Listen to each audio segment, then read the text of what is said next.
Hello and welcome back to the channel. This is Abhinav. In this video, we are going to talk about the problem B of Codeforces Global Round 16, which is min-mex cut. So in this problem, what is given is there is a binary string provided to us, and we have to find the minimum max of that binary string by dividing that binary string into multiple sub strings. Okay. So what is meant by the max? So max is basically the smallest digit among 0, 1 and 2 which is not available in this binary string. Okay. So if there is only 0 present, then the max is 1. If there is only 1 present, then the max is 0. And if there is 0 and 1 both present in that binary string, then the max is 2. This is the basic logic of the max. Fine. So we have to just find the minimal sum of max by dividing it into substring pieces. Okay, fine. So let's discuss the logic in the whiteboard. Okay, so this is my whiteboard.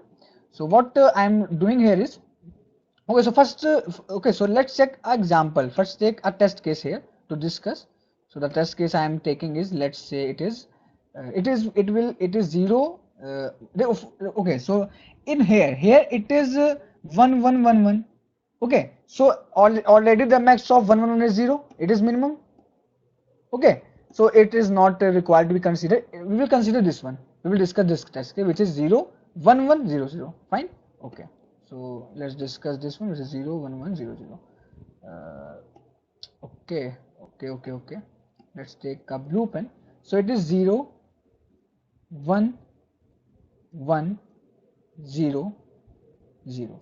So we have to divide this substring into string pieces such that the max is minimum.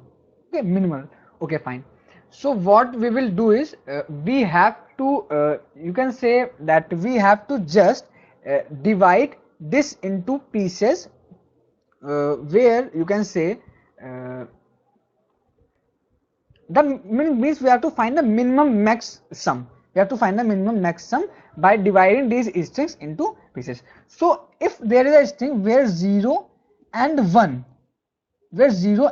both are there, then the max will be 2. And if we divide the 0 1 into a separate one, then the max of this will be 1 and the max of this will be 0. So taking this consider is right and taking this consider is wrong.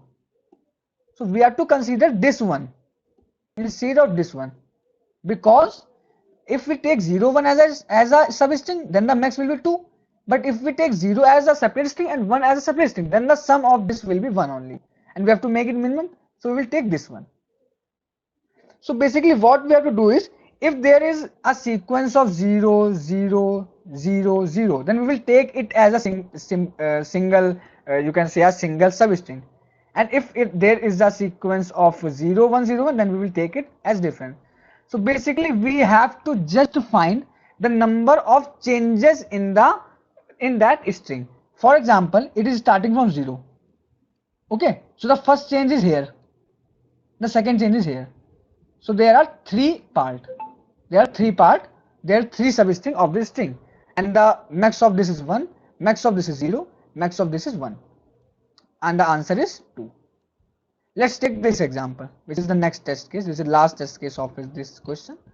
So what is happening here is, we have to convert it with this is 0, this is 1.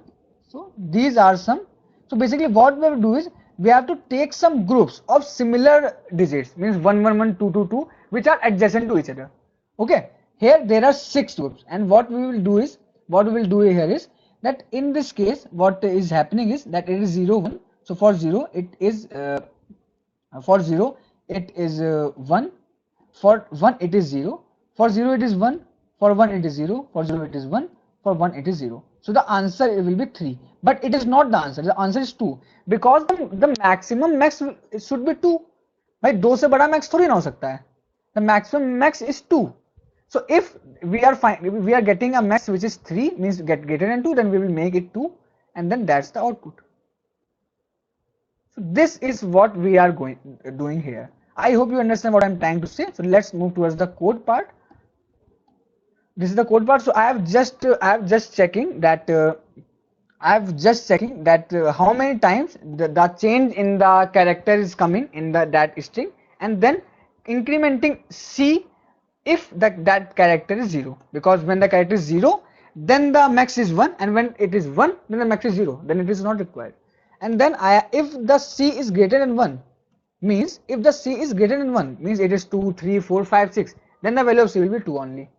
Then the value of C will be 2 only, because it cannot be greater than 2, and and then I am outputting 2. What I am doing here is, I am doing is that there's maybe, in this case what I am counting is, let's go towards the whiteboard again, that in this case according to my code, when the pointer is in here, then it will then the loop ends, and it will not count this subsequence. This is what I am counting using the last loop, or using the last statement here in the code.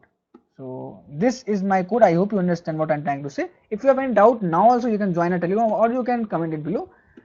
Subscribe to the channel for more competitive programming content. Thank you for watching the video. I will like it, share, like, subscribe. Thank you.